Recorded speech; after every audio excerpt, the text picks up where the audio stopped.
Set the coil back. Set the coil back. Don't do nothing.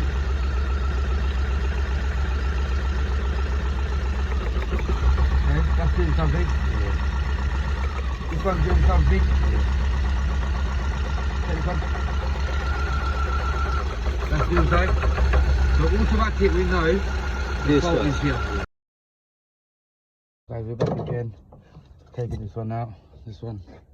Taking the bin. New one.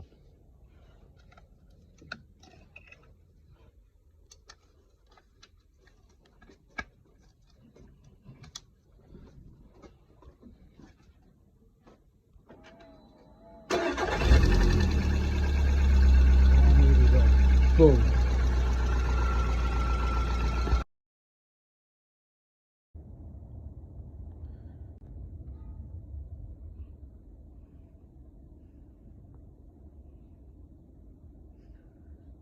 Misfire 2 detective. Didn't have to use the diagnostic, but just to reset it, we will need to clear codes.